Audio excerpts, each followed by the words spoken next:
So from my perspective, I'm the person who believes very strongly that you should go to the school that is the best fit for you, not based on name, not based on prestige, not based on fame, because regardless of where you go, if you are happy there, you are going to be successful because you're going to invest your heart and soul into the clubs, into the campus life, into your classes.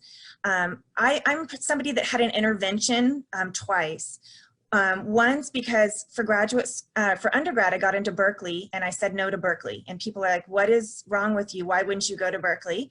And why would you go to the farm? Because Davis is called the farm. And I visited both and that was my choice. In graduate school, again, I got into MIT and I got into Princeton. And I said no, and I chose to go to University of Washington. Everyone's looking at me like, are you just throwing your career away?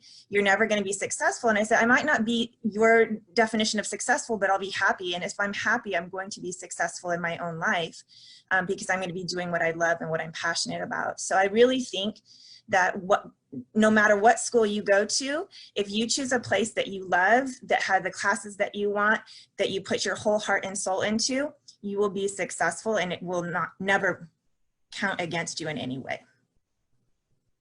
That's all. Thank you. And let me, if you don't mind, I want to add a little something to that as well. My daughter is a social worker, a licensed clinical social worker. She went to an Ivy League school to get her MSW.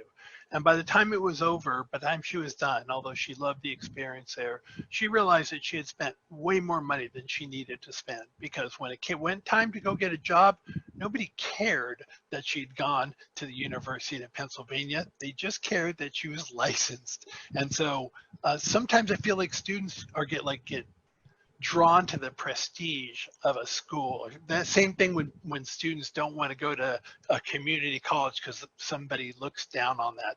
That is just ridiculous. As somebody who taught at UCLA, here's what I can tell you. In political science, if you take a comparative governments class in political science, you will go into a room and there will be 300 people in that room. And the professor, who's in this case, he's a great guy. He'll teach that class and he will not know a single student. And then at one point during the week, you will meet a graduate student, right? With a graduate who will talk to you. But exactly like what Professor Silva said, that graduate student is worrying about their own research. And part of the way they pay the bills is like they have to teach you. So it's like, okay, I'll go and teach a section and then I'll teach you. And so you've got a professor who's like so distant, like physically distant. And it's so scary to go when you know somebody's like been published over and over again, like going to their office hours is scary. You're being taught by a graduate student who really doesn't want to be teaching you. And so people make their choices sometimes not based on what's best for them, but and what fits with their what they want, but based on some weird kind of prestige.